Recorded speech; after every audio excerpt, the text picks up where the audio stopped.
You and I are starting today with a legendary cultivation master named Yaimari Bakudo. He was the absolute strongest on the Luyu continent, a hero who saved everyone from the Age of Darkness by crushing the Demon King's massive army. With the war finally won, he looked back with a smile, thinking everything had turned out just right. But right then, a mysterious girl showed up and announced it was time for their next plan. Taking his chance, the curious boy immediately asks the old man what it takes to become a real mage. Harambert explains that pure wishful thinking is not enough, because mages represent the absolute peak of humanity. They are the high-ranking elites, nobles, and legendary knights who inherited mystical, ancient powers from their ancestors. He bluntly tells them that ordinary peasant kids do not just become mages. Nearby, another villager wonders why the old man has to be so brutally honest with the children, but the mood instantly shifts when someone rushes in to report that a monster is lurking nearby. Harambert nods grimly, confirming that a hunter named Hope actually ran into the beast just last night, describing it as a massive, house-sized leopard with a body completely swallowed by pitch-black shadows. Trying to keep everyone calm, he explains that the chief has already left for the city to recruit a powerful mage, reassuring them that this mage will easily take care of the beast. Now pay attention here, going into those woods without a mage is basically a death sentence, especially for the kids. An adult asks if the whole village has been warned yet, and Harambert says he has told almost everyone, but the man asks if he warned the shepherd up on the hill. Meanwhile, that exact shepherd, Turan, is chilling on one of his sheep, completely bored out of his mind by the same dull routine day after day. He honestly thinks he might forget how to talk soon, since he almost never interacts with another human soul. Just then, Harambert shows up, complaining that Turan is incredibly lazy for slacking off before the sun has even started to set. Turan just sighs, telling the annoying old man to get lost because he is blocking his warm sunlight. Harambert asks if he is still bitter about the past, bringing up his mother's death and the old drama overturning his sheep into village property. Turan bluntly admits he is, stating he is not generous enough to hand over his inheritance, and they definitely are not close enough to chat. He tells the elder to deliver his message and scram. Harambert explains that a massive shadow leopard was spotted by Hope, and he is just going around warning the entire village. Turan knows it is dangerous, but he shows zero fear. I know what you're thinking, this kid is way too calm, and the elder is genuinely baffled by his crazy confidence. Still, he reminds Turan that the chief is bringing a mage, claiming he only walked up here because he was genuinely worried. Turan snaps back that the old man only cares about losing the sheep, not his life, and tells him to finally leave. The elder stomps off annoyed while Turan contemplates monsters, realizing they are basically the dark counterparts to mages. If humans get mages, beasts get monsters. He wonders if he will find himself witnessing a real mage, though he doubts one hired by a tiny village chief will be anything special. Suddenly, Turan catches the scent of fresh blood and walks straight into the forest, right toward the beast. Along the path, he finds Harambert's body, torn to shreds, split wide open, and drenched in blood. Despite warning everyone else, the poor old man was caught first. Looking at the brutal slash marks, Turan knows this could only be the work of a savage monster. Moments later, heavy footsteps approach, and the exact shadow-shrouded, giant leopard finally emerges from the dark woods. Back in the village, the boy playing mage asks his dad how strong a monster really is, and if normal adults are totally helpless. The father warns him that if a normal human encounters one of these beasts, they would be eaten whole, but quickly reassures him that the chief's mage will arrive soon to save them all. The boy wants to make sure the mage will definitely win, and his father promises that it is guaranteed, explaining that mages are godlike beings who can destroy monsters with a single spoken word. Deep in the woods, as the massive beast lunges, Turan calmly tells it to die, making it freeze in pure terror. He finds it odd that his command did not instantly kill it. Trying a halt order next, he realizes the beast can resist, proving it is incredibly strong. As the leopard slashes with deadly claws, Turan slips away easily and relies on his trusted shepherd skills. And that's where we leave it, with our badass shepherd about to launch one hell of a magical shot. Alright, you and I are starting this story with a brutal clash where a monster gets its skull absolutely shattered. Yet, the relentless beast still charges forward to eat him. So he redirects his focus, aiming right for the skull, causing a giant boulder to return and completely crush the beast. After the battle, Turan admits this was his first time using magic against a beast, wondering how on earth he will clean up this giant corpse before the annoying villagers blame him. It turns out he is actually a mage, a secret he discovered when he was just a little kid. Back when he was 8, he realized his powers, and by the age of 10, he could fully control fire, summon the wind, and telekinetically move objects, showing off his amazing talents to his mother. But that moment stood out because it was the first time his mother ever got truly angry. She pulled him aside, asking if he wanted to live a long life with her.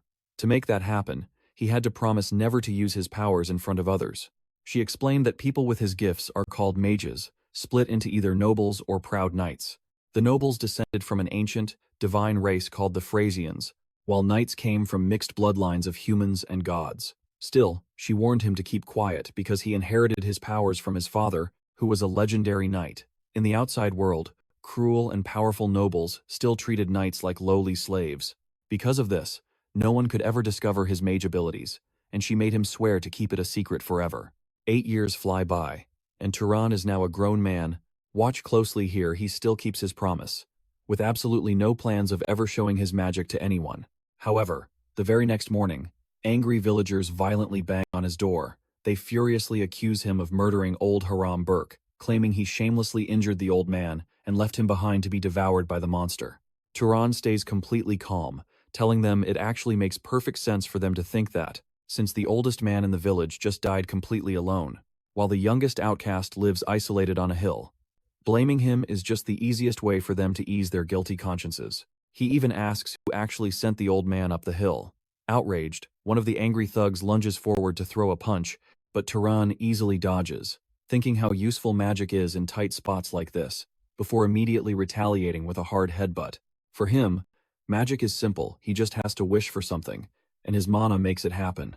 So, whispering under his breath, he wills one of the attackers to trip and drop his weapon, while effortlessly dodging a heavy club swinging at his head. He does not need to show off or summon giant fireballs. A tiny, invisible spark is more than enough to handle things without raising suspicion or killing anyone.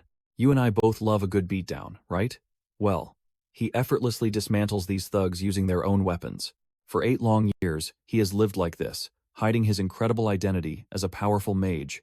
After knocking them all down, Turan tells them they should save that useless energy for the old man's funeral, and even asks the watching women if they want to fight too. They quickly decline, saying they only wanted to check on him. So, he dryly tells them to drag these idiots away.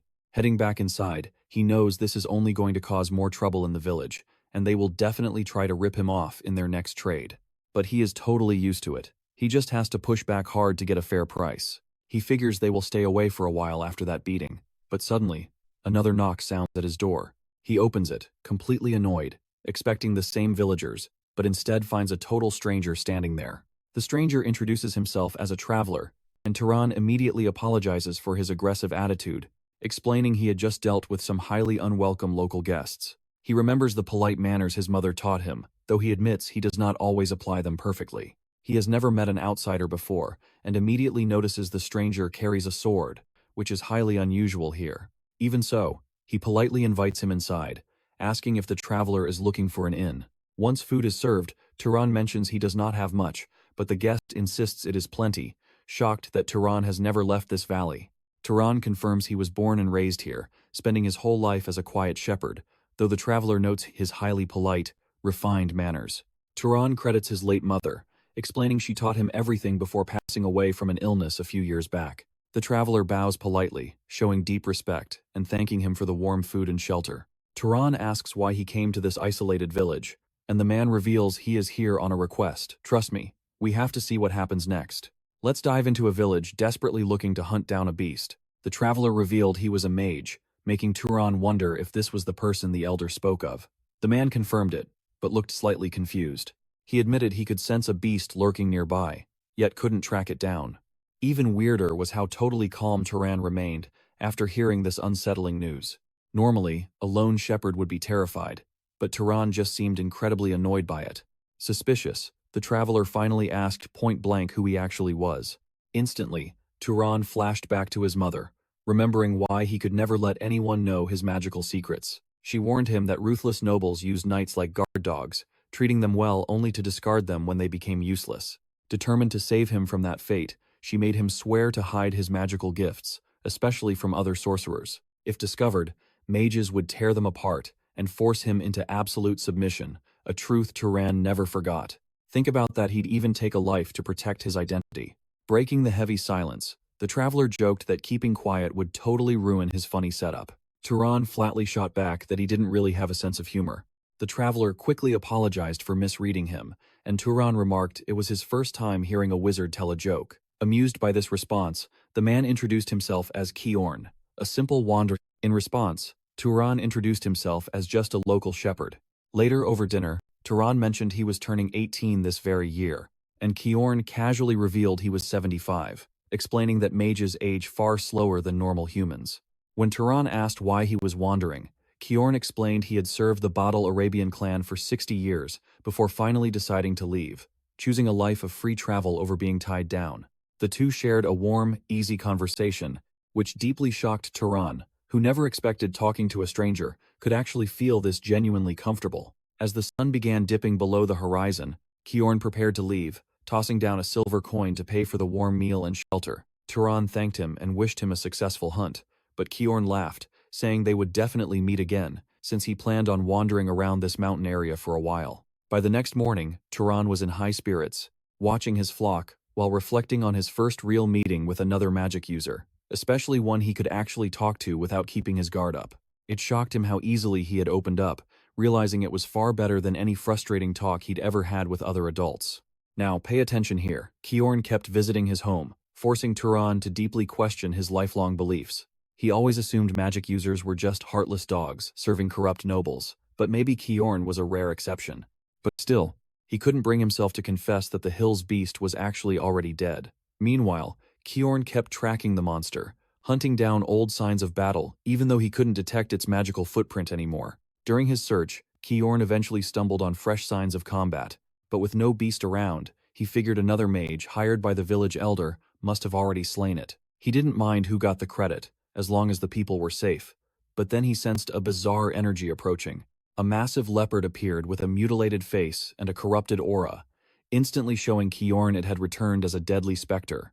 The beast lunged and Kiorn barely dodged, while, recalling that if a fallen monster's magic isn't absorbed, it decays into a vengeful specter, basic knowledge for any real hunter. This meant whoever defeated the beast was indeed a magician, yet had failed to properly purify the corpse. To Kiorn, this was insane, because even a rookie should know better. He began to suspect that whoever did this might have had far darker intentions. Pushing suspicions aside, Kiorn charged up a powerful lightning arrow to end it, but the moment he unleashed his magic, his energy suddenly vanished, completely nullified as the beast dissolved into thin air. The next second, it lunged straight out of Kiorn's own shadow, taking him completely by surprise. Though he blocked, the heavy impact injured him, proving this was no ordinary beast that a common knight could handle. Defeating it would take someone at least as strong as a low-ranking noble. So, what do you and I make of this? Who left that beast to rot and turn into a monster? Let's dive into this wild story, where Kiorn never expected to face such a monstrous threat in this tiny village.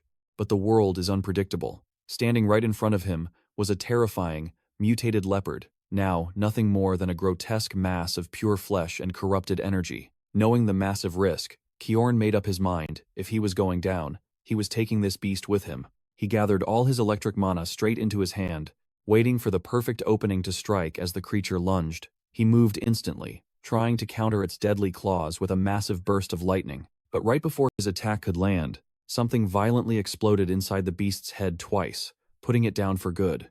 Just then, Turan stepped up, asking if Kiorn was okay. Still catching his breath, Kiorn joked that a shepherd's humor beats a mage's, finally realizing who he was. He asked him straight up if he had been a mage this whole time and why he kept it secret, but immediately corrected himself, asking why Turan chose to save him instead of just walking away to save his own skin. This question made Turan remember a past talk, back when Kiorn returned carrying the carcass of a dead wolf. Now pay attention here, he had asked why a strong mage would struggle for a tiny village when he could live in absolute luxury. Back then, Kiorn replied that these frontier villagers lived in constant terror, with absolutely zero protection from monsters, and that mages, holding godlike strength, should feel honored to shield the defenseless. Still, he admitted everyone has their own path in life, so now, Turan simply answered that he helped, because everyone chooses their own way. But even headless, the creepy specter kept moving, launching another sudden attack that forced both of them to dive out of the way. Kiorn realized this beast was way out of their league, noting it was the type of nightmare that usually takes a high-ranking noble to defeat. He urged Turan to run and warn the chief while he held the line, but Turan refused, confident his first strike already gave them the upper hand. Kiorn began to wonder if Turan was just a runaway young knight hiding out, but quickly realized this kid was something far more terrifying. This was no random run-in with a prodigy, nor was it the foolish bravery of some rebellious kid. Let's pause here, because we are witnessing the rise of a legendary mage who could rewrite history. Meanwhile, Turan confessed he wanted to test his own limits, but Kiorn refused to let him fight solo, demanding they face this monster together. Yet, when the beast struck again, Turan intercepted it so fast that Kiorn knew he would only be a distraction. He had not even been able to track that last blinding blow. Right then, Kiorn accepted his new duty was to help nurture Turan's insane talent. Turan unleashed devastating mana beams fused with flying rocks, tearing into the specter, but it still was not enough to put the creature down. That was when Kiorn shouted that physical strikes cannot kill a specter, and the only way to destroy them was with fire or lightning magic. Turan tried manifesting flames but failed, so Kiorn explained that magic isn't just about creating energy, but knowing how to direct it.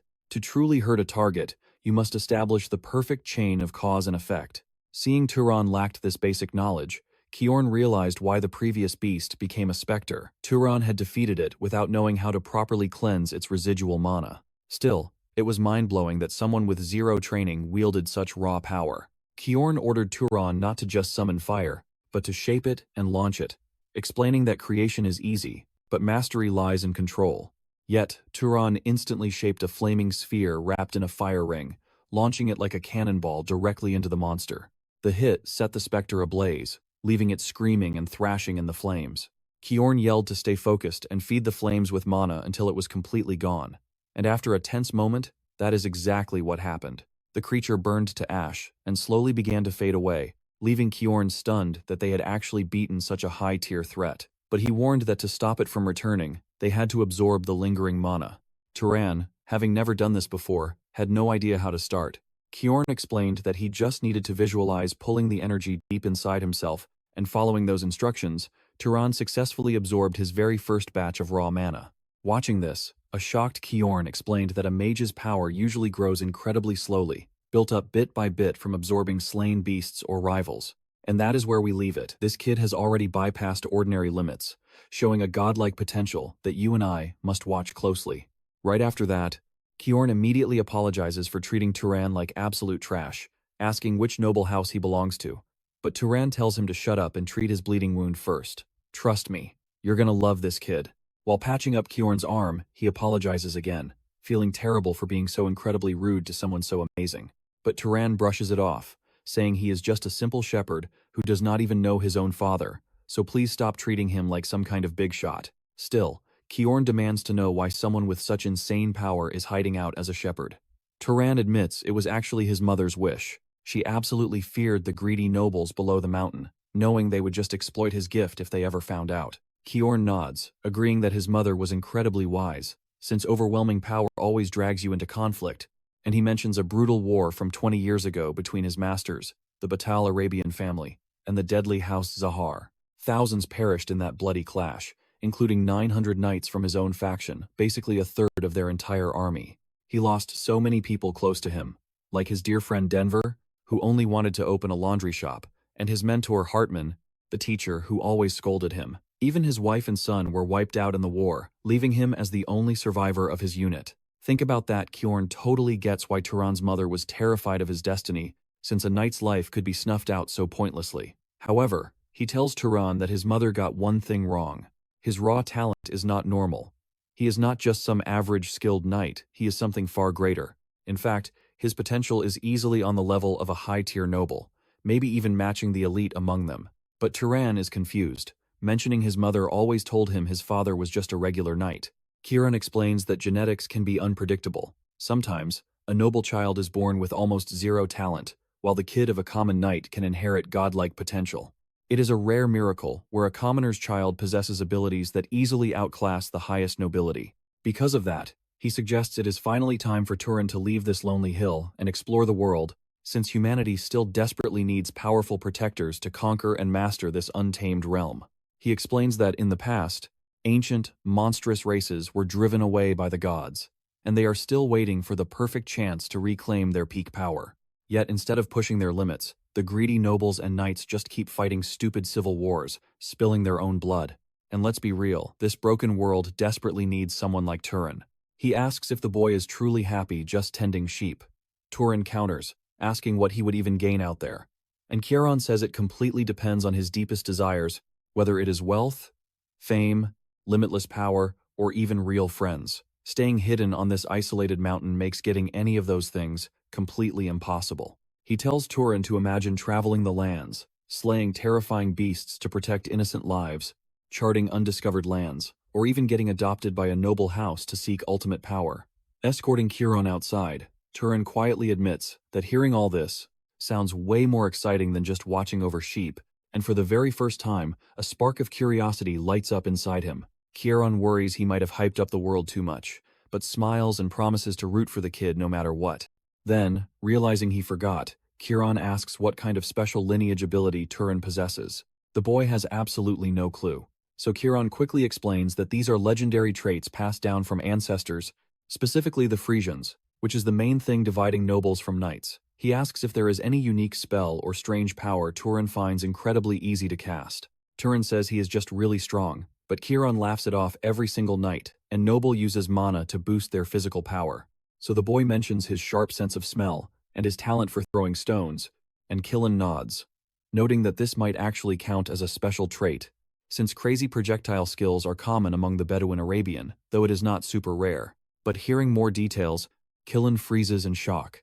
Turin's wild traits match the legendary hunter clan, House Zagar, which is the exact enemy family he spent years fighting against in that brutal war. This makes Turin super uncomfortable, realizing he might be related to this veteran's worst enemy. He has no idea what to say, even wondering if he should apologize for a war he had nothing to do with.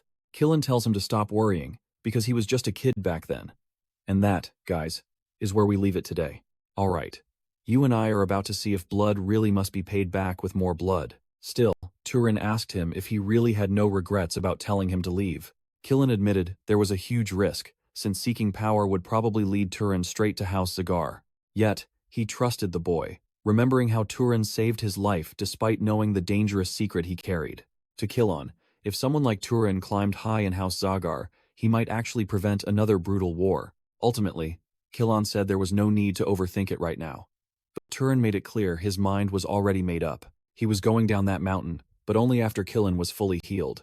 Kieran smiled, deeply touched by his kindness and realizing the kid was genuinely good. Later on, Kieran started explaining the mechanics of magic in deeper detail, calling mana its ultimate fuel. It is often called the key to omnipotence, though it is not truly absolute power. He explained that using magic requires shaping mana precisely to match the exact effect you want. Turin then asked what the standard was, and Kieran revealed that magic difficulty boils down to three main factors: lineage, affinity, and causality. Lineage is genetic, granting natural traits. For example, some southern bloodlines can heal injuries with zero training, simply because they inherited that raw ancestral power. Affinity is all about familiarity, meaning mages excel at controlling elements they are already highly accustomed to. Turin remembered that when he unleashed fire earlier, he cast it just like throwing a physical weapon, and Kieran confirmed that is exactly why it succeeded. He adapted the spell to something he already fully understood. Finally, he brought up causality, honestly admitting that even he did not completely understand the concept.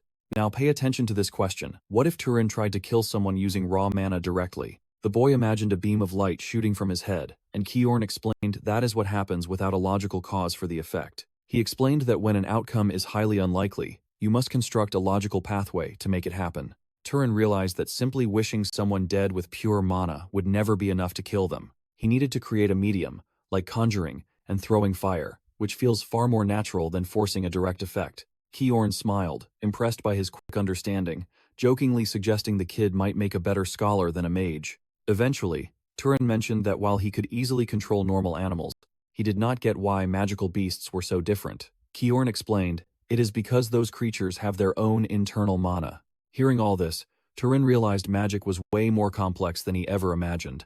Kieran agreed, noting that a master mage does not just wield mana, but fully understands the core principles and circumstances behind it. Turin then asked what kind of signature magic the elite Zahar family possessed, and Kieran revealed it was stealth and tracking, suggesting the boy give it a shot right now. Turin focused, wishing to hide his presence, sound, and scent entirely. Suddenly, a dense shroud of mist enveloped him, and he asked if it worked. And honestly, you and I would be just as shocked. Killen literally could not see him, calling it terrifying. Then Turin just materialized out of thin air.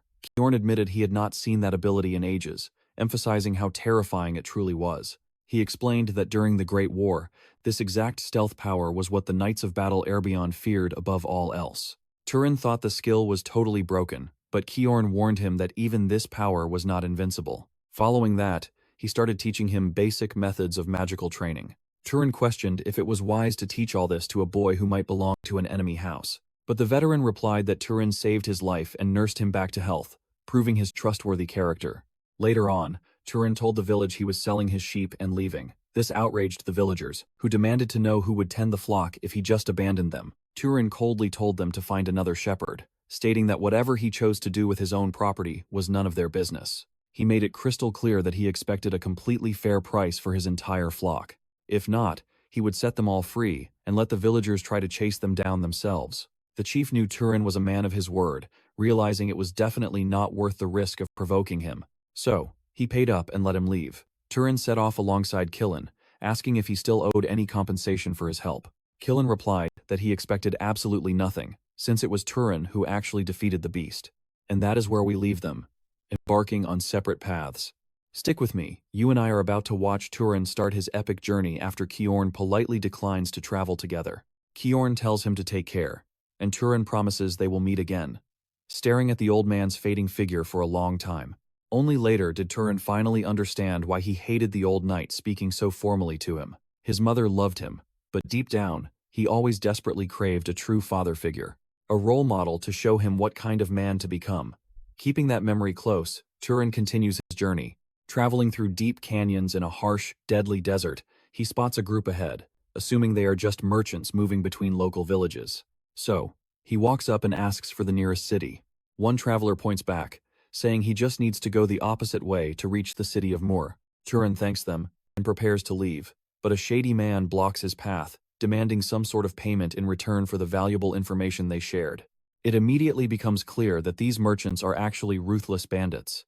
Their leader sneers, pointing out they are completely alone in the wild, meaning the boy will not be leaving in one piece. He demands Turin hand over all his gear while they are still being nice. Pay attention here. Turin remembers his training on fighting human opponents with magic and decides to test it out. The bandits laugh, finding it completely absurd that this random kid is acting like a real mage. But Turin unleashes his mana, whipping up a sudden gust of wind that blasts the entire gang off their feet. He notes that shaping the natural breeze is way more efficient than trying to create strong winds out of nothing. Next, he unplugs his canteen, freezing the water into sharp ice needles that instantly pierce one of the thugs. It is a cool trick, but he realizes ice magic only works near water. Honestly, throwing simple stones is still way faster. An older bandit immediately drops to his knees, begging for mercy. He claims they had no idea he was a mage, and offers everything, but it is a cheap trick to distract him from a sneak attack.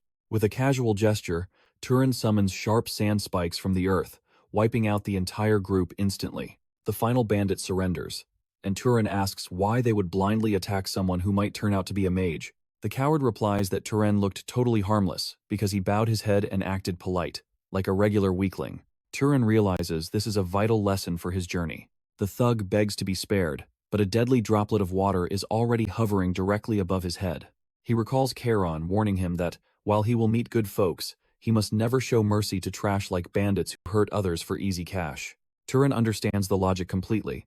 You and I can see the harsh truth here. Letting a killer go only leads to more innocent deaths. Yet Turin still travels on with a heavy heart, burdened by taking lives. He tracks the faint wheel ruts of the bandits' wagon before the desert wind sweeps them away. As time passes, the barren sands give way to lush green grass, paving his way to a completely new territory. Turin finally reaches the city of Mure. It is small, but to a kid raised in an isolated village, it looks absolutely massive. This is the very first time he has ever seen so many people gathered together. The unique buildings confirm he is truly in a grand city, just like the ones from those legendary stories. He approaches a merchant to ask for directions to a local inn, remembering Charon's tip to secure a room first. But the shopkeeper snaps, rudely telling him to get lost if he does not plan on buying anything. Turin quickly learns the unspoken rule of the city: you pay for a product before getting free information. So, he buys a single apple for 2 ducats using his village coins, which the merchant happily accepts, explaining that to find lodging, he just needs to go past the cloak shop, take a left, and find the blue roof. Following those steps, Turan finds the Lena Inn, where a friendly girl rents him a cozy room for 16 ducats. He then asks if there are any nearby monsters with active bounties on them, knowing he needs to hunt beasts to absorb mana and earn cash, exactly as Kiran had advised him. However, she avoids a direct answer, making it very clear that nothing in this world is handed out for free. She mentions the city hall, but Turan has absolutely no idea what she is even talking about. Realizing he is a total country boy, she explains the city hall handles public affairs for the Lord, and trust me, you and I are going to love his next move. First off, let's join our hero just as the sun is setting. She warns him that the guild is closed, so he must wait until tomorrow for bounties. Then she asks if he is a monster hunter himself, mentioning a rumor that slaying beasts can actually unlock magical powers. Supposedly, it turns normal people into mages, though she does not really believe in that myth. Just then, Madan steps up, claiming the rumor is absolutely true. He has witnessed normal people awaken as mages after defeating beasts with his very own eyes. The clerk asks how he survived, and Madan proudly declares he has no plans of dying until he finally awakens his magic. Intrigued by this, Turan lowers his guard and asks him to explain more about how this works. Madan explains that since mages gain power from monsters, a regular person can break through their limits by doing the exact same thing. In fact, that is the sole reason his party hunts those dangerous beasts. When Turan asks if anyone has succeeded, Madan admits they have not, noting the city only has the Lord's Mage and 3 apprentices. Madan then asks if Turan hunts monsters too, pointing out his cheap gear and lack of a proper sword. But Turan just smiles and pulls out his trusty sling.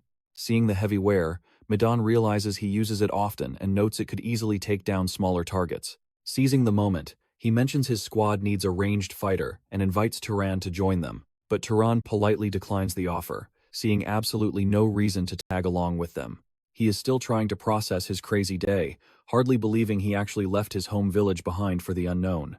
But look closely here, he suddenly hears a tiny sound almost nobody would catch. He recalls Kiran warning him never to let his guard down, even inside a tavern, since cities are highly dangerous. Instantly channeling mana into his palm, Turan throws the door open only to find Lena asking if he is asleep. She claims she worried he might be freezing and offered to keep him warm. Completely missing her hint, Turan asks for clarification, and Lena giggles, saying it is exactly what it sounds like. He instantly shuts her down, making her laugh and joke that his stoic face looks just like a holy statue.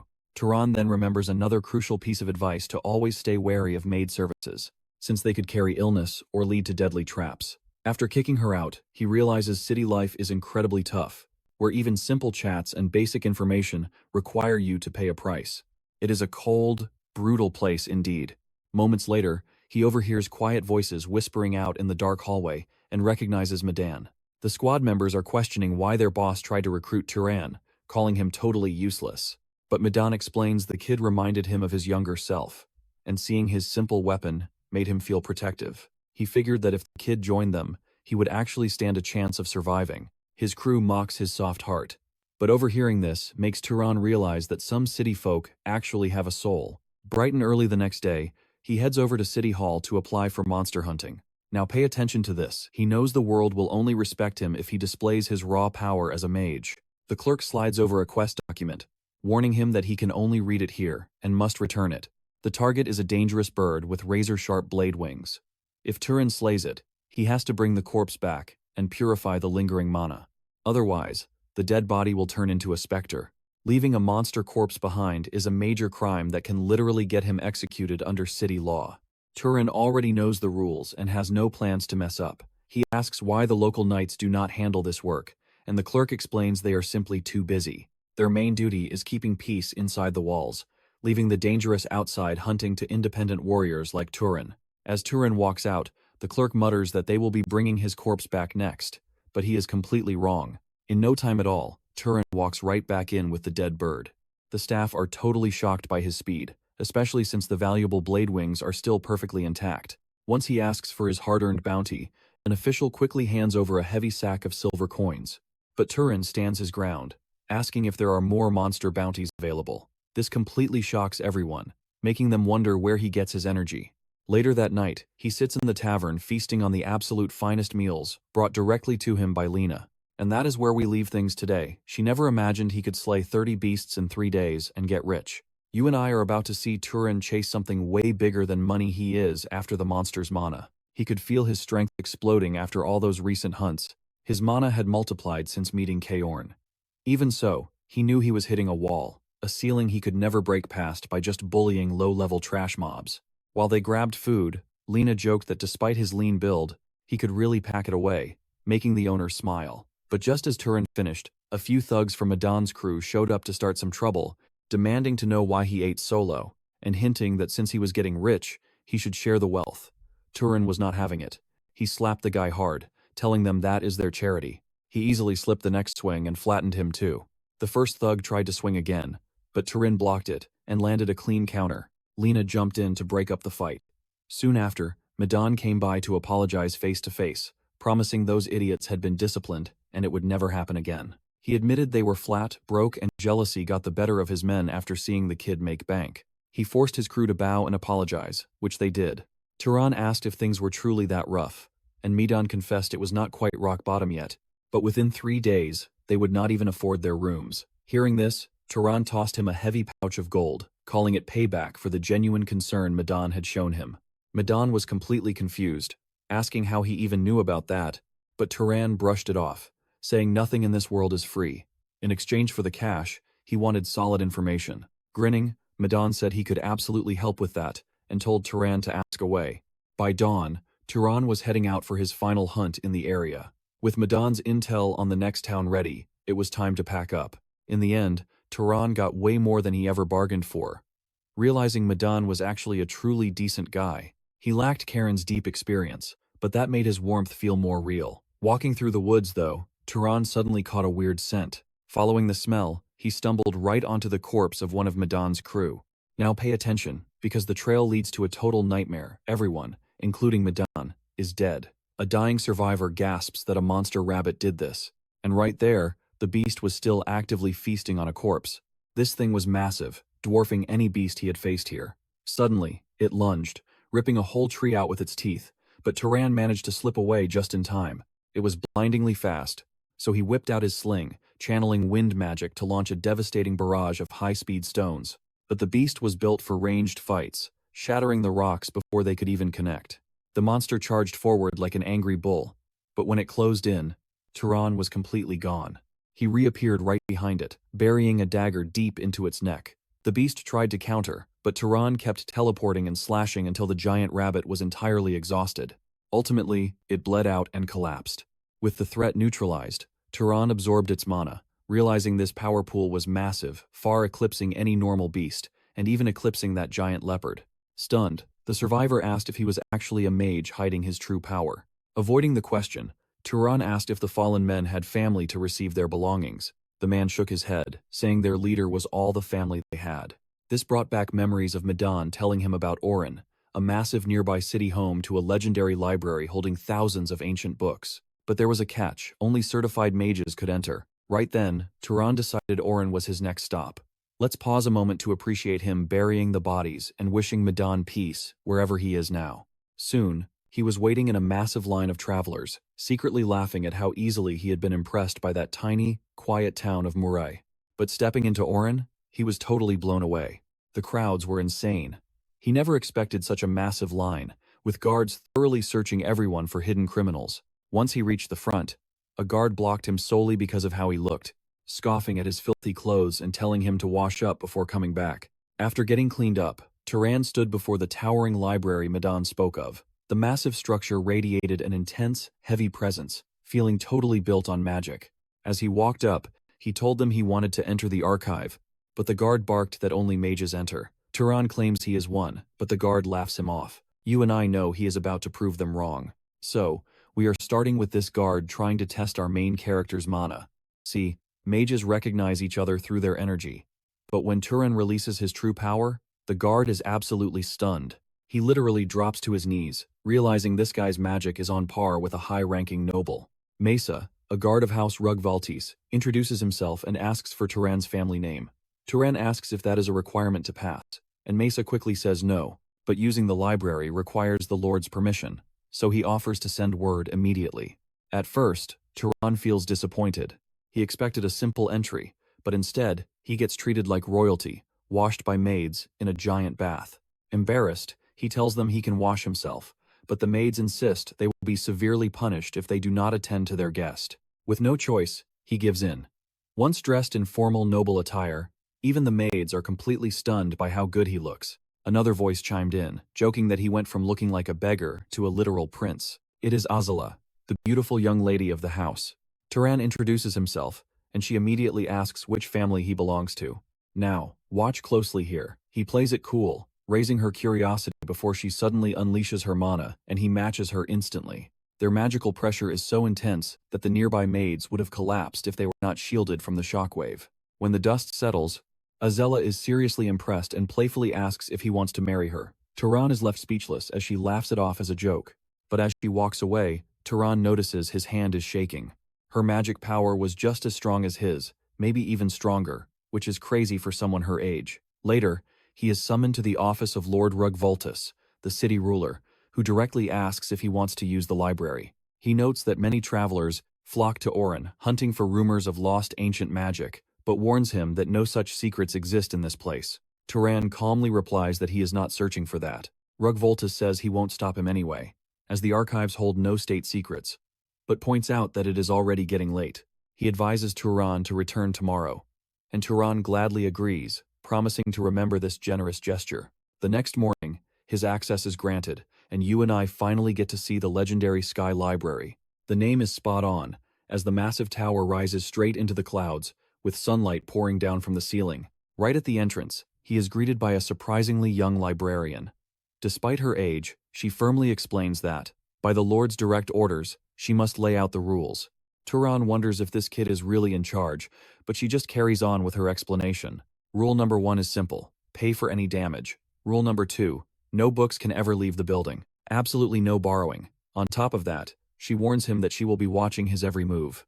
Turan admits that feels a bit intense, but he willingly agrees to the terms. When he asks if she can help him locate some books, the young librarian proudly declares that research is her absolute specialty. She playfully asks what he wants, offering romance, history, or even some adult material, since he is a young man. He declines, stating he only wants to learn the basic history of the world. She brings back a massive pile of books, warning him that most are centuries old and slightly outdated, but they will still be incredibly useful. And with that, Turan starts reading for the very first time. This becomes his daily routine in Orin. He spends every single day studying non-stop, slowly learning about the world's geography and the various races, proper mage etiquette, and how magical items are crafted and processed, along with studying monsters and relics from the ancient empire. This flood of new knowledge slowly brings this once totally unfamiliar world into clear focus for him. After some time, Lord Rugvoltus notes how well Turan has used the archives, hoping he understands how things work. Granting access to the library, especially with noble treatment, was a massive favor, and he now expects a small service in return. Turan tells him to just speak his mind. Rugvoltus explains that a dangerous monster has appeared north of town, ruthlessly attacking travelers. They sent 4 knights to deal with it, but none returned. Usually, a noble would handle this directly, but his household can only spare 2 warriors right now. Turan agrees, noting that protecting people is a mage's duty. Let's see how he handles this. Let's dive into why this felt so off to him. After all, noble mages usually stay far away from trouble. Rugvoltus explained that the critical northern trade route had been completely blocked for 10 days and desperately needed clearing. Turan realized this chaos started long before he even set foot in the city, meaning his library access was likely just a clever bribe. Soon after, he headed out with mages and knights to track down the beast. Azella led the squad, sounding highly annoyed as she spoke, grumbling that her father's desperation to bring an outsider made her own team look weak. She clarified she did not blame Turan, though the situation felt incredibly messy. A nearby mage asked if she was crossing the line by talking about her lord that way. He then greeted Turan and introduced himself as Marvin Voltus. Azella just wanted to rush ahead. Marvin jokingly asked if Turan had a crush on his big sister, but Turan quickly denied it, bringing Marvin instant relief. Suddenly, Azella barked out a halt. A wrecked carriage lay before them, crushed by brute force. Examining a giant handprint on a nearby tree, Turan realized their target was some sort of massive ape. He figured the beast ambushed the convoy and then retreated deep into the woods. If they picked up its scent, they could corner it. Azula admitted she had zero tracking skills, so Turan took the lead. She asked if he inherited these powers, but he simply chalked it up to constant practice.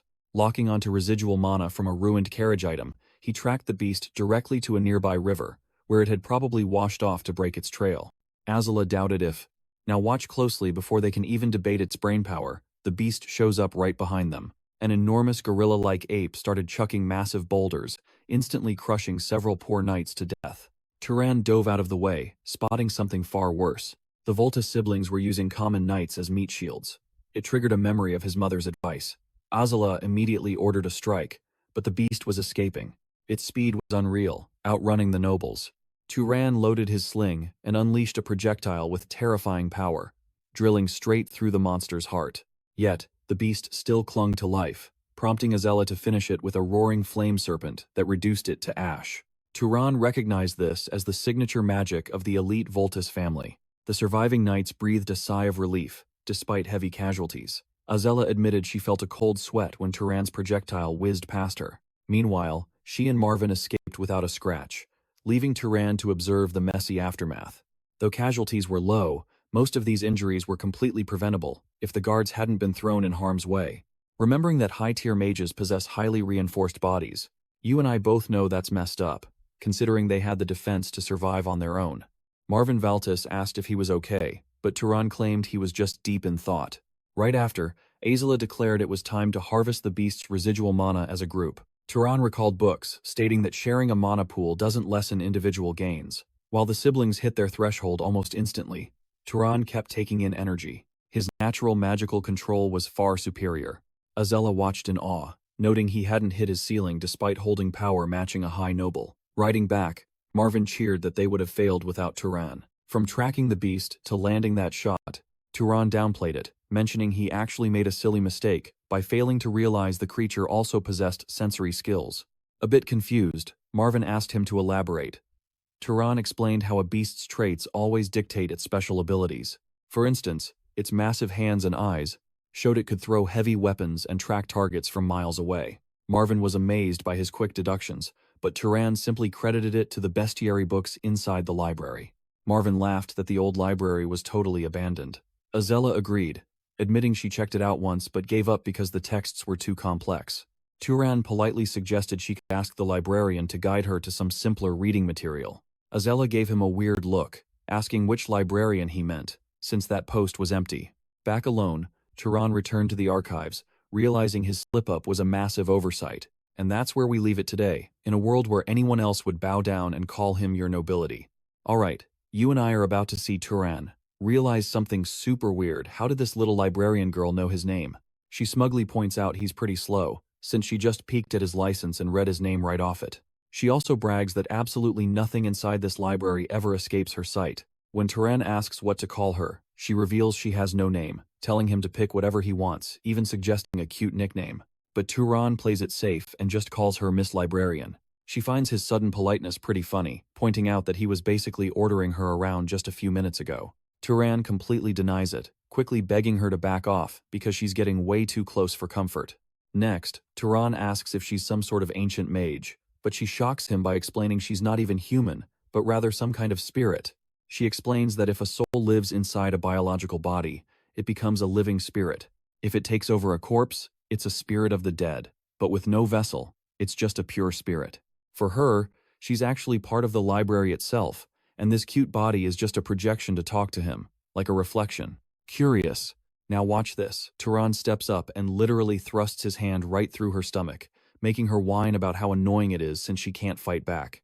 Otherwise, she'd have already punished anyone who dared to mess with her books. Turan points out that apparently nobody in the Valtis family even knows she exists, not even the people using this place, but she explains that nobody else had the power to actually perceive her.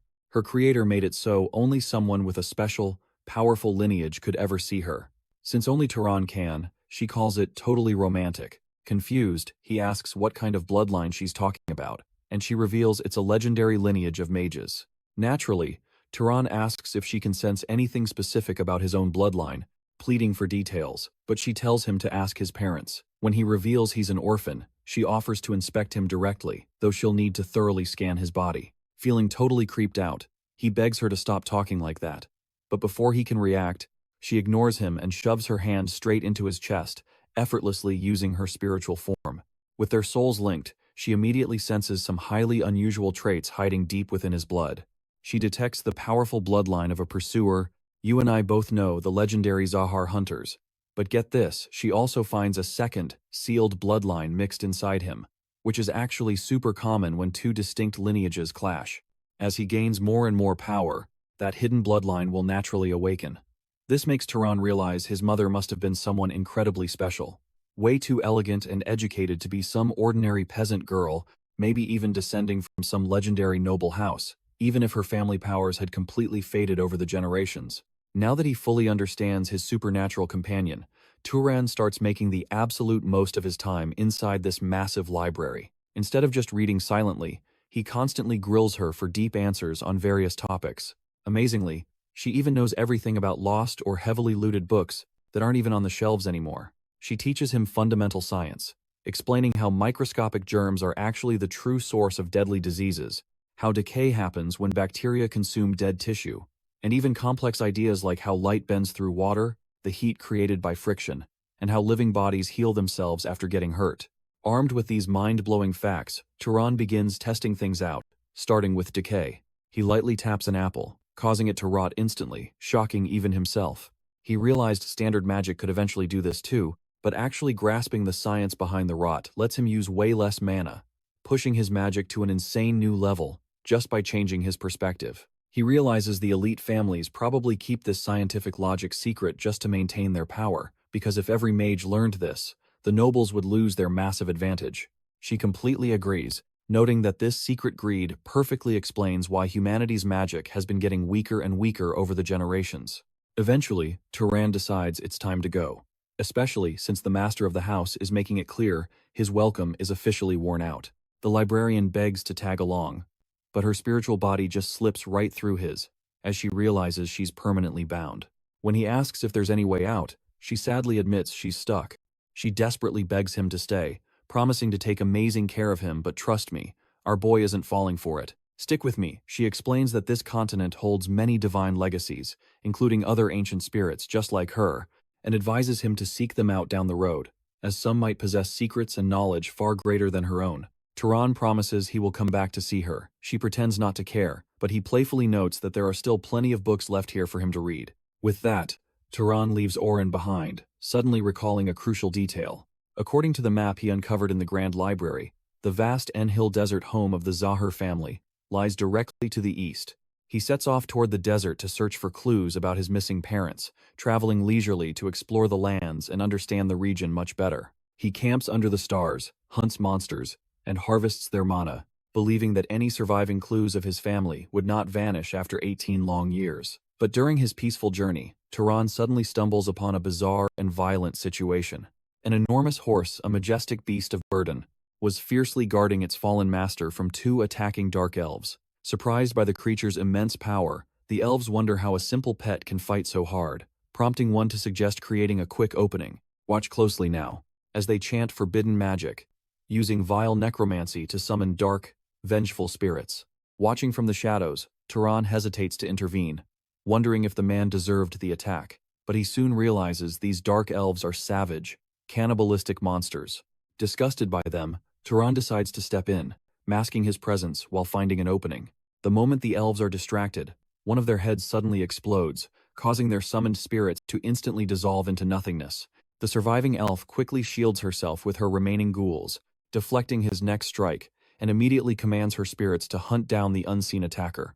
She summons a massive, monstrous spectral bull that tears through trees in a frantic, blind search. Realizing the enemy is completely invisible, she conjures a specialized spirit to reveal hidden presences. It points directly at Turan's hiding spot, catching him completely off guard, but he reacts instantly, incinerating the detector spirit with a fire blast while barely dodging the charging bull's deadly horns. Amidst the chaos, a sneaky, summoned fox suddenly bites deep into his leg. That single opening is all the bull needs, slamming its heavy horns into Turan and launching him crashing into a tree.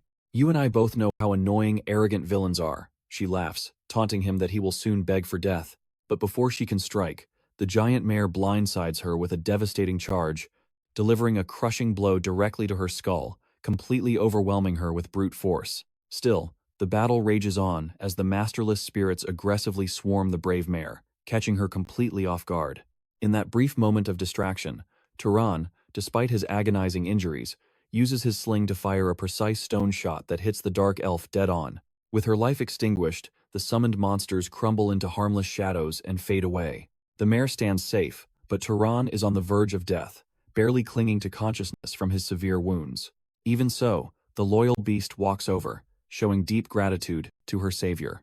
A few hours later, the fallen master wakes up in a sheer panic, only to find himself safe beside a crackling campfire with Turan. Utterly confused, he asks who saved him, and Turan explains that he witnessed the vicious dark elf attack and decided to step in. The majestic mare, Tilly, nuzzles her owner as if confirming his story, clearly showing she trusts Turan as a true friend. He notes that she is exceptionally clever, understanding her master's needs, and taking swift action to guarantee his survival. Deeply moved, the man expresses his profound gratitude and introduces himself as Aziz Burke, member of the noble Burke family. Shortly after, Turan asks what provoked the Dark Elves' hostility, but Aziz explains there was no reason at all. He was simply on a holy pilgrimage with his loyal servants when they were suddenly and viciously ambushed. He admitted he knew other races could be hostile, but never expected such extreme, unprovoked savagery. Shattered by grief, he confesses that he lost some of the most precious people in his life, loyal knights and close servants who had watched over him since childhood and raised him like family. Realizing Aziz is a good-hearted man, Turan comforts him by sharing that he has eliminated both of the Dark Elves. Aziz hopes the danger has passed, but to be absolutely sure, Turan casts his tracking magic to confirm that no other hostile threats remain nearby.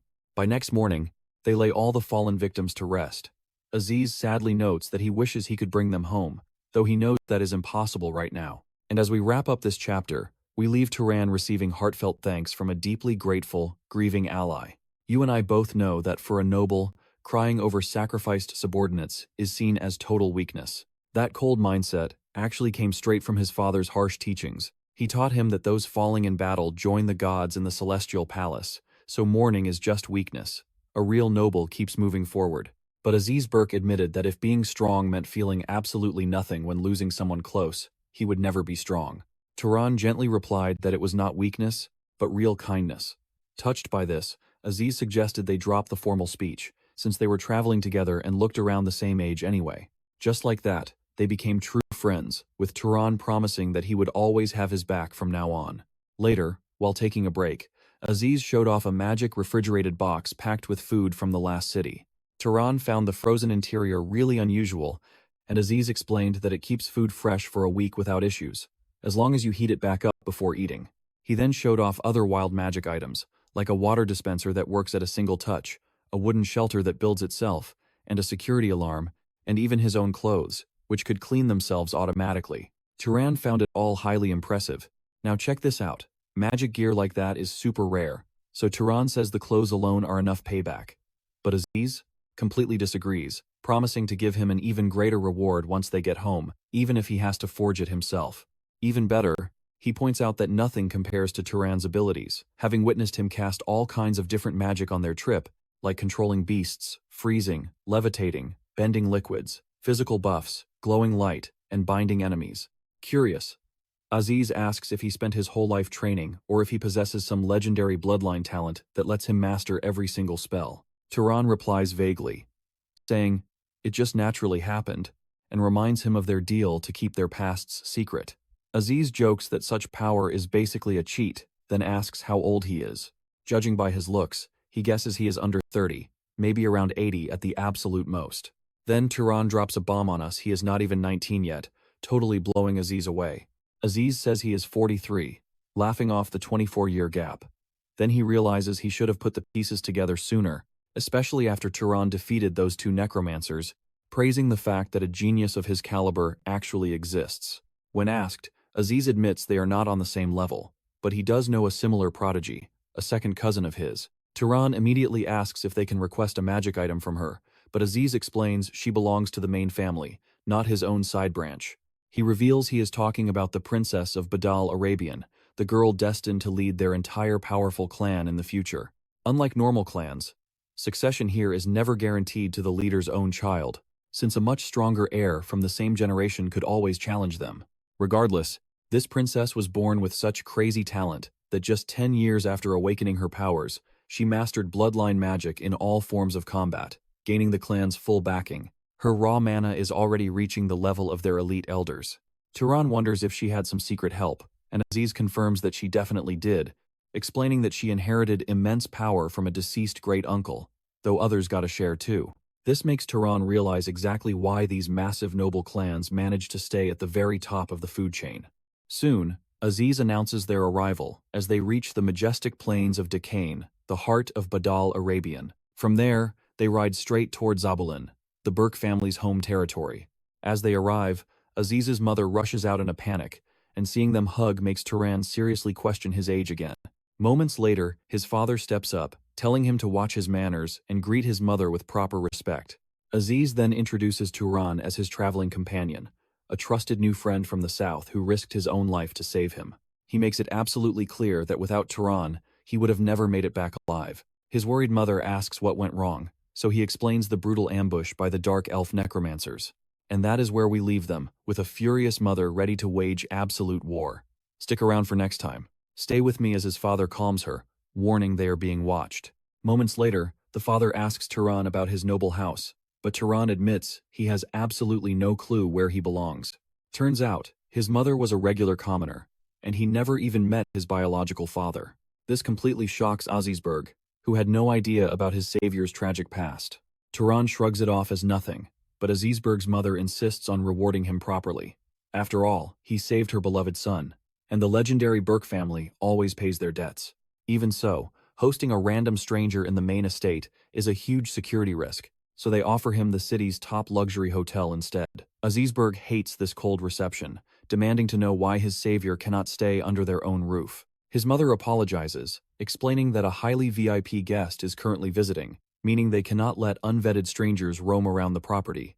Right then, now watch this, the mysterious guest suddenly appears, stating there is no issue at all. She seriously doubts that the boy who saved Azizberg's life would turn around and assassinate her. Meet Princess Mesa. But as Turan stares at her, he notes she looks more like a pale corpse than actual royalty. She reveals she is lying low after barely surviving an assassination attempt by the infamous Zahar worms, forcing her to hide out here. Azizberg is absolutely furious. An assassin actually breached their territory, especially with the family's top-tier magical defense system active, but Mesa shrugs, hinting at an inside job since plenty of people in her own family want her dead. With that, she leaves to rest, prompting Azizberg's mother to immediately prepare their second finest guest room for Turan. Later that night, Turan sleeps like a baby. Waking up early, he runs into Azizberg in the hallway, who is totally shocked to see our main character up at this hour. Turan simply explains he was checking out a cool magical lamp, and Azizberg laughs, saying those are just basic toys made during standard childhood magical training. He even offers to give Turan one, since he has plenty lying around. Turan politely declines, but suddenly a massive bolt of lightning strikes the courtyard, shaking the estate. Azizberg explains that it is just Princess Mesa training early, as she is completely obsessed with perfecting her magic. Super impressed, Turan asks if this is the legendary Beyde al-Arabian storm bloodline, and Azizberg nods in confirmation. Even Azizberg, who loves his own family lineage, admits he is jealous of her godlike storm powers. Now, I know what you are thinking. Of course he wants to see her godlike strength with his own eyes. Still, he wonders if it is rude for a total stranger to just barge in. But Azizberg waves it off. He is clearly not an assassin, so there is no harm. Plus, he is dying to find out who would win in a fight between Turan and Mesa. He still holds a grudge from their childhood sparring days, desperately wishing to watch someone finally knock her down a peg. So they walk over, and after Turan introduces himself, Mesa demands to know what they want. Azizberg casually replies they saw her flashy lightning show and wanted to join, reminding her of their old training days. Mesa smirks, recalling how he spent an entire week trying to copy a spell she easily mastered in just 2 tries, which literally made him run away crying. He begs her to stop bringing up his embarrassing past, while even Turan cannot help but burst out laughing. Quickly changing the subject, Azizberg hypes up Turan, calling him an absolute genius, and one of the most monstrous mages he has ever met, eagerly suggesting the two of them should duel. Mesa studies him quietly. Instantly, she unleashes a crushing storm aura that heavily presses down on Turan's mind. He completely freezes, breaking out into a cold sweat under the pressure. Seeing his reaction, she steps back and apologizes, realizing he is not quite ready to face her yet. But Azizberg chimed in. He knows her raw power is way higher, but explains that Turan's real cheat skill is his absolutely insane learning speed. Intrigued, Mesa asks what they are trying to prove, so Turan suggests a completely different kind of challenge. They will both cast an unknown spell, and whoever copies the other's technique first wins the match. They both love the concept, but Mesa raises a fair point. Since he does not even know his own bloodline, using her family's specialized inherited storm magic might be way too unfair. Regardless, she decides to go first. Taking a step forward, massive roots and vines suddenly burst from the bare earth, snaring Azizberg and hoisting him high into the sky. Mesa explains, it is advanced plant manipulation magic, challenging Turan to replicate the exact same spell. And that is where we leave it, with a dizzy Azizberg begging to be let down. All right, you and I are jumping in, as she laughs off his request, while Turan focuses, placing his hand down to analyze this strange phenomenon. To his analytical mind, creating fire was just basic combustion, while making water meant pulling moisture straight from the air. This meant those magic vines weren't created from nothing, they were just pre-existing seeds forced to grow at extreme speeds. Armed with that logic, he instantly copied the spell, though his unique mana dyed the conjured vines a different color. A shocked Mesa realized he had instantly grasped the spell's true nature. Asking if he had somehow practiced this before, he calmly replied it was his first try. Stunned, she called his talent incredibly rare. But now it was Turan's turn to throw down a challenge of his own. Feeling a bit tense because his real spells were too dangerous to reveal, he decided to improvise. He summoned a small rodent, which Mesa dismissed as nothing special, until he explained it was just an ingredient. With a single touch, he completely dissolved the rat, showcasing a terrifyingly bizarre form of magic, before asking if she could copy it. Mesa eagerly accepted the challenge, but her attempt failed miserably, leaving her completely baffled by his technique. Azizberg could only watch, muttering about how gross it was. By now, Turan suspected this decomposition ability was incredibly rare, maybe even completely unheard of among the great noble families. Azizberg wanted to hand Turan the win, but watch closely, Mesa refused to give up and kept pushing. She explained that magic relies on complex factors, like mimicking natural occurrences, understanding the underlying cause, and managing the total mana used, with grasping that cause being the most critical factor for efficiency. When you don't fully understand a spell, you can brute force it by dumping in more mana, which is exactly her plan. Burning through massive amounts of energy, she managed to replicate the decomposition, though it was agonizingly slower than Turan's. In the end, that reckless level of overexertion drained her entirely, causing her to collapse unconscious. Turan knew she had overspent her mana, but something felt off usually. That just causes extreme fatigue, not a sudden, total blackout. Leaning closer, he spotted subtle details on her heavy clothing, specifically her gloves, and began to suspect she was hiding a serious illness. He asked for a healer, but Azizberg shook his head. Left with no choice, Turan requested salt and fresh water be brought to her room immediately. Carrying her inside, he realized she felt impossibly light, lighter than a newborn lamb, and the internal mana sustaining her was completely bone dry. When Mesa finally opened her eyes, Azizberg's worried mother was hovering right there, checking to see if she was okay. Azizberg explained she had collapsed during training with their new guest, sparking suspicion that the stranger did something to her, though he chose to just watch for now. Mesa quickly denied it, claiming it was entirely her own fault, before asking everyone to leave. I know what you're thinking, but Azizberg's mother simply brought some warm soup, knowing Mesa barely ate due to her magic, leaving the bowl behind as she walked out. Mesa took a grateful sip, but was instantly hit by terrifying memories. Visions of desperate people screaming in agony flashed through her mind, forcing her to drop the bowl in sheer panic, like a soul tormented by these nightmares for years. Meanwhile, Turan was deep beneath the Burke family estate, standing inside a massive temple dedicated to the goddess Manga, joined by a veteran knight named Haram Burke, who pointed out how exceptionally solid the walls and doors were. There were absolutely no gaps, resembling muscles forged over hundreds of years, making any escape attempt completely impossible. Turan didn't really get why he was telling him this, but watched quietly as Haram Burke kept hyping up how indestructible this prison was. Suddenly, Haram Burke started training, swinging his blade with flawless precision and zero wasted effort, before realizing Turan was silently observing him. He asked for feedback, and Turan praised his form. Haram Burke snorted, noting that proud nobles usually look down on physical swordsmanship, preferring to spam long-range magic instead, mostly because their bodies are weak, relying on cheap tricks rather than mastering their own physical forms. Turan thought to himself that unless you belong to a heavy combat clan like the Hercules lineage, focusing on magic is just more efficient. But even he had to admit, some brutal situations require pure, unavoidable physical force. Out of nowhere, Haram Burke commanded Turan to grab a blade right now. Turan found this highly suspicious given his prisoner-like status, but the veteran knight laughed it off, calling the weapon a mere piece of iron. The true danger of a blade comes from its wielder, and looking at Turan's frail body right now, he posed absolutely zero threat anyway. Turan tried channeling mana, but got corrected, and we're definitely going to see what happens next. Stick with me, we're watching Haramber correct Turan's stance, fixing his footing and posture without using any mana. Adjusting his elbow angle and arm support, the strict warrior warns that such a sloppy stance would only lead to self-injury. Before he even realizes it, Turan is training hard under his guidance like a newly recruited disciple. Meanwhile, Haramber keeps insisting that mana is nothing more than a cheap trick. He claims most mages think they are physically safe when they actually only use the bare minimum of their bodies. In his eyes, a perfectly trained body can survive any battlefield without mana, a lesson Turan desperately needs to learn. Turan promises to keep that crucial lesson in mind. Suddenly, Aziz Burke's mother enters the temple, deeply apologizing for being so rude to the guy who saved her precious son. Turan quickly apologizes for his own conduct as a guest, but she stops him explaining that Mesa wants to apologize in person. When the two finally meet, Mesa admits she felt terrible hearing he was confined because of her, offering her sincere apologies. Turan gently replies he is just glad she is safe. But then, Mesa brings up his strange decay magic, calling it a highly suspicious, unknown art. Now watch closely. She suspects his massive mana drain means he is trying to trick everyone around him. Turan quickly explains, that is not true. In fact, anyone can do it if they understand the science behind it.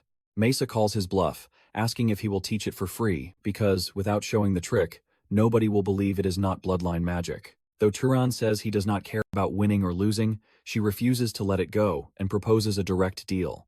If he shares the secret of his magic, she will teach him an elite battle Arabian martial technique. Turan smiles and accepts, calling it a fair trade. Listening to his detailed breakdown, Mesa realizes he is just enhancing invisible microbes, a trick she was actually using unconsciously, explaining why her own version was so inefficient. She openly admits her defeat, confessing that she could only copy his legendary spell through pure brute force. Turan says that is just part of the bet. But she disagrees, claiming magic is more than just raw mana. She tells Aziz Burke to call it a draw, just to stop Turan from getting too arrogant. To save her pride, she shows off a basic static comb trick, but we both know Turan is already ahead. This annoys her even more, since she honestly believed that was super advanced high-tier knowledge. Failing to beat him, she promises to find another way to make it up, suggesting they keep training together strictly to pay her debt. Turan happily agrees, and they set their daily training sessions for dusk in the quiet garden. Later at dinner, Aziz Burke is shocked by the massive feast, calling it bigger than his own birthday before his mom silences him. Turan instantly realizes this is no ordinary dinner. Sure enough, the mother soon brings up her son's promised reward, directly asking our main character if he has any specific request in mind. Turan requests something focused on defense, noting that attacking is easy, but defending against sudden surprise strikes is the real challenge. She smiles, replying that defensive items are common for them, even though they do not have anything fully ready right now. Aziz Burke offers to forge the artifact himself, but a relative cuts in, telling him to stop before embarrassing the family. Taking over the task, the skilled craftsman explains he just finished a project for the main house and has free time, proposing a subtle accessory like a ring, an earring, or necklace, something that automatically injects mana to trigger a legendary guardian lineage shield whenever danger strikes.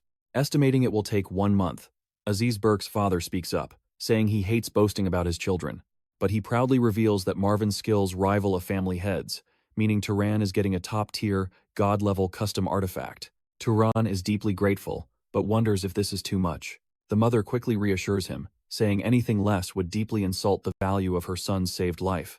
And just like that, it is decided Turan will stay as their honored guest during this time. Walking through Zabulon later, Aziz Burke mentions his mother is taking a real interest in Turan, even talking about his genius, magic talent, and insane work ethic right before going to sleep. He explains his only goal was to stop her from looking down on Turan just because he lacked family backing. But let's be real, this sounds exactly like a recruitment attempt. Let's dive into how noble families in this world operate. First, they offer you sweet benefits. Then they apply heavy pressure. And finally, they lock you down through an arranged marriage. But Aziz assured him that simply accepting the artifact wouldn't bind him to anything. Before wrapping things up, Aziz asked about his schedule. And Turan mentioned he was only training with the princess later that afternoon. So, Aziz pointed out they had time to spare and dragged him to patrol the city, insisting that Zabulan had plenty of cool spots to explore even if it wasn't the capital. He asked if it made any sense to stay locked indoors training on such a gorgeous day. Surprisingly, Turan agreed, admitting that was exactly what he wanted to do. Regardless, Aziz dragged him out anyway, first hitting a flashy casino, where Turan refused to play, and then a shady, filthy tavern he immediately wanted to leave. But watch closely here, because on a city notice board, Turan suddenly spots a poster of Kiorn, a face he would recognize absolutely anywhere. Intrigued, he decided to buy a ticket to a play depicting that legendary night. The story was set in 2195, when Badal Arabian's warriors marched to the demon desert. It glorified Kion, who supposedly defeated a massive threat with divine power after an epic, brutal struggle.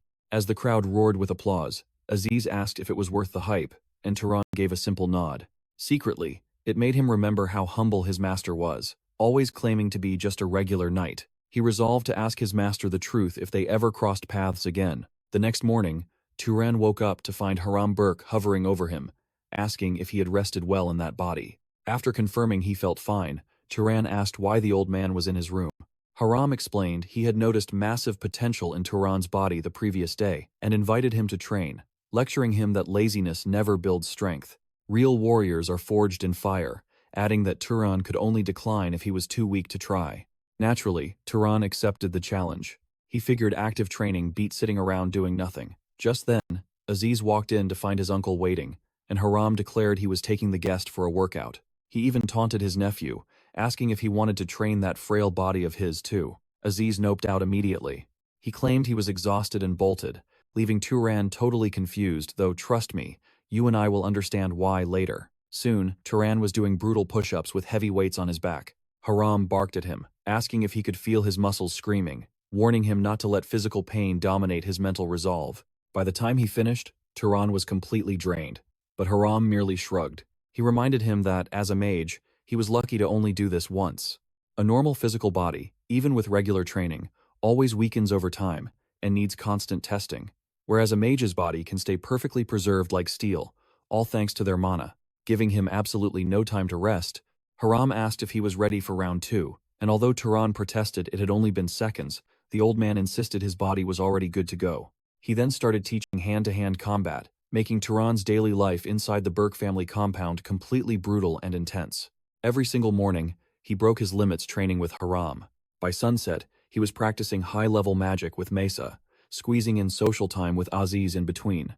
Before he knew it, 3 weeks flew by. During a lightning practice session, Turan missed his target, instantly catching the princess's eye. She noted that such a clumsy mistake was very unlike him. Turan blamed it on not being native to Badal Arabian, and Mesa admitted she couldn't offer tips since aiming lightning came naturally to her. Just then, a guard nervously approached to deliver a message, looking incredibly uncomfortable with Turan standing right there. Mesa snapped at him to speak up, reminding him she ordered the main house to keep their distance. The guard quickly reported that the family patriarch had summoned her. It turned out the Dark Elves had launched a massive southern invasion, seizing 3 cities, and an elite strike team was mobilizing.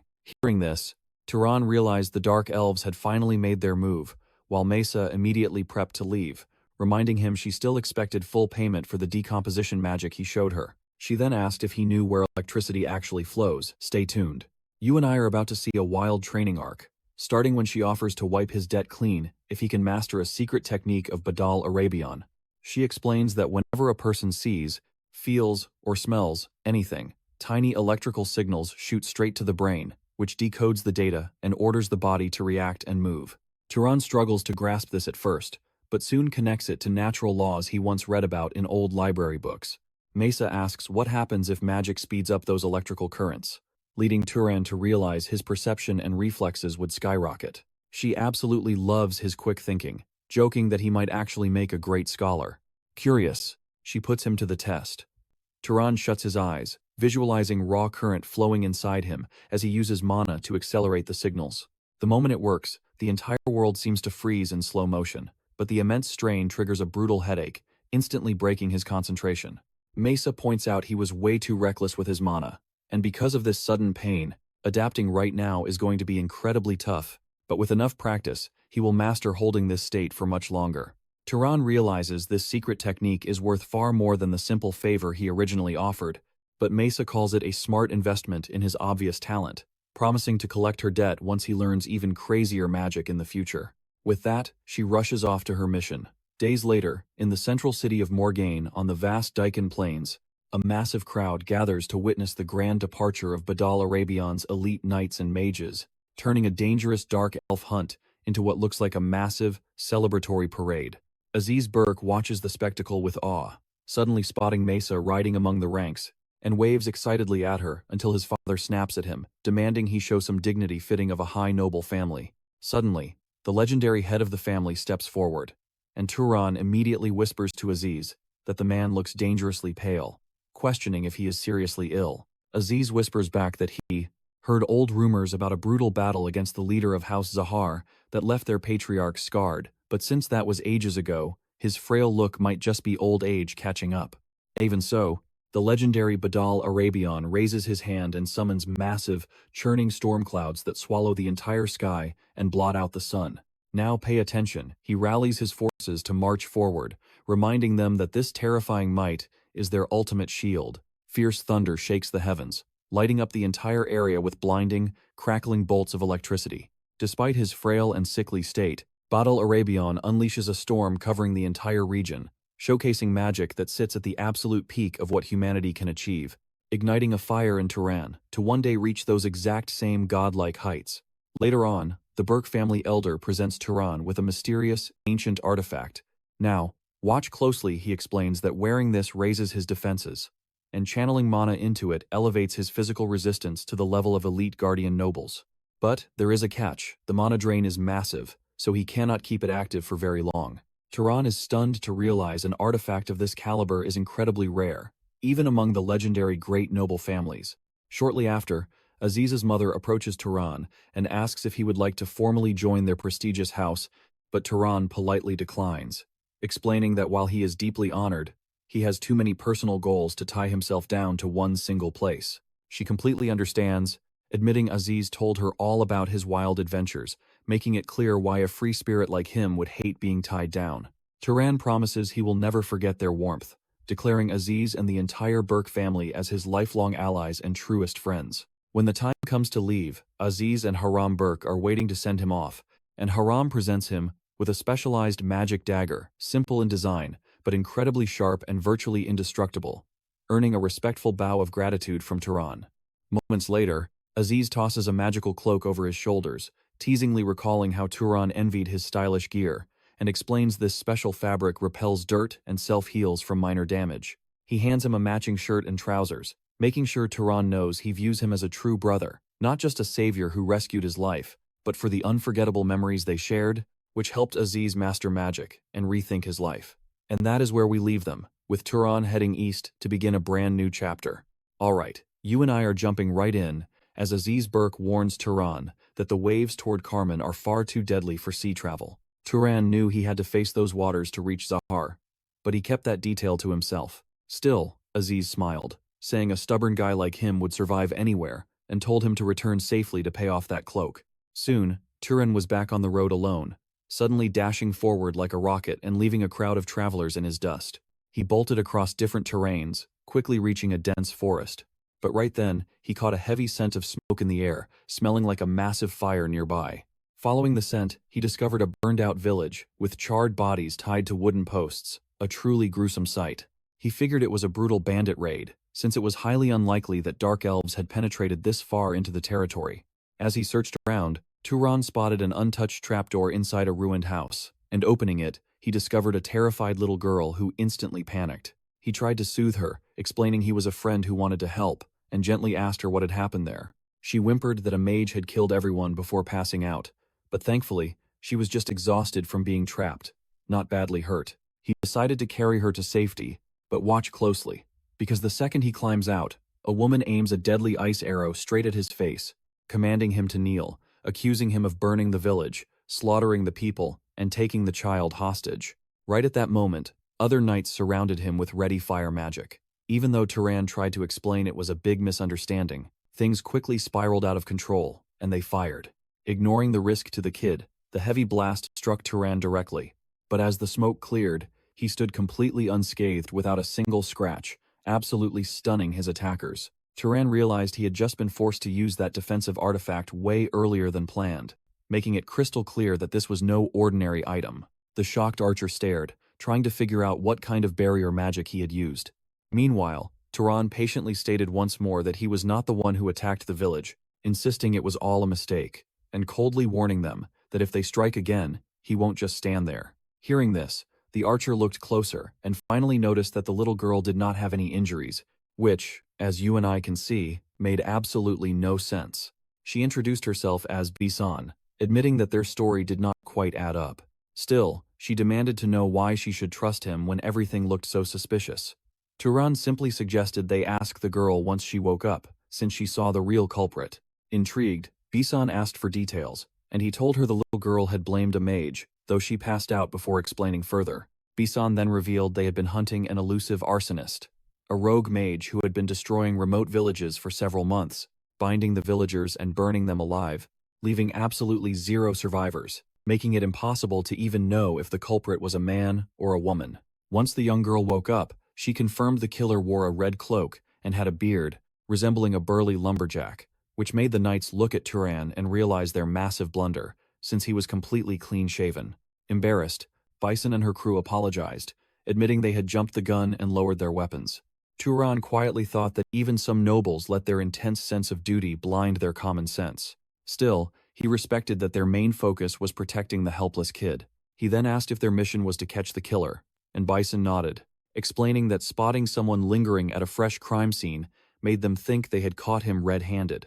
Now, with a solid description, she was confident they could track him, especially with an expert tracker in their squad.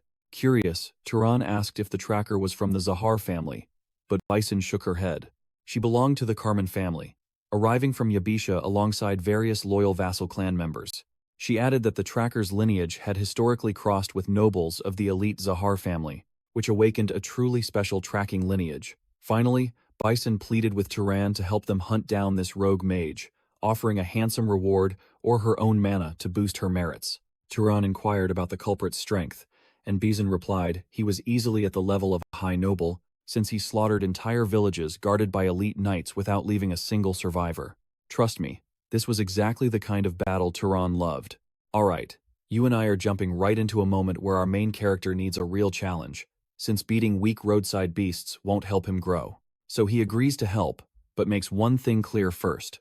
They must get that little girl to safety. Shortly after, he brings the kid to a nearby village, leaving her with the chief and paying him enough to raise her to adulthood, sternly demanding that they treat her with absolute care, warning that he will return to check on her. Turan is so intense that the village chief is completely terrified. Next, they head back to the ruined village, where their tracker uses raw mana to hunt for clues, finally finding a solid trail after a while. With the path found, now, watch closely as they follow her into the deep forest, observing her sniff the air and scan the ground for any hidden clues.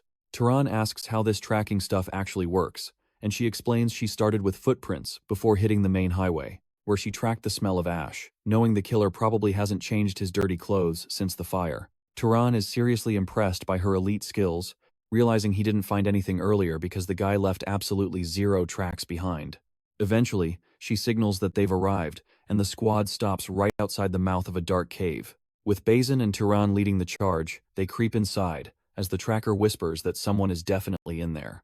Reaching the very back, they stumble upon a creepy campsite with a small altar and a burning campfire. There is a messy bed and a sickly, mentally unstable old man wearing a red hood. He asks what brings them to his hiding spot, but our tracker confidently points him out as the culprit. Still, Bazin wants to be absolutely sure, demanding to know if he burned down those innocent villagers. Without warning, the crazy mage fires a massive blast of flame, but Turan and Bizan block it with their artifact's shield. Seizing the moment, their archer shoots the mage right in the leg, dropping him instantly, but the bastard retaliates with earth magic, raising giant stone hands to crush them. Turan easily dodges the attack and fires his sling, completely tearing the old man's arm off. A second later, with a cold snap of his fingers, Turan stops the man's heart, triggering an instant cardiac arrest. Once the guy is down, Turan throws seeds around him and uses magic to make them grow rapidly, forming thick vines that tightly bind the arsonist, blinding him and locking him down so he can't cast spells. With the fight basically won, Turan presses a blade to his throat, telling him to stay still or die if he dares use any mana. The confused arsonist gasps, asking who they are, but you and I know Turan isn't talking, only saying he has his own ways, demanding he finally confess to being the one behind all these attacks. When the guy stays quiet, Turan stabs his leg to force an answer, demanding why a noble is out here burning innocent peasants alive. The psycho reveals he is just doing his god's will, believing that burning the flesh and souls of sinners will somehow bring him closer to his deity. He claims this god taught him a dark secret to steal other bloodlines, and that by burning more humans, he will eventually unlock a powerful fire legacy. Bison instantly rejects this, calling it pure madness, and saying it's impossible to gain a natural bloodline through such horrific methods. But Turan remembers Madan's words about normal people becoming mages by killing demonic beasts, making him realize this crazy theory might actually be possible. With the arsonist screaming that he only needs a few more sacrifices to gain that power, Turan starts thinking this might not be the rambling of a lunatic, but a dark hint of how this world actually works. Ready to see what happens next?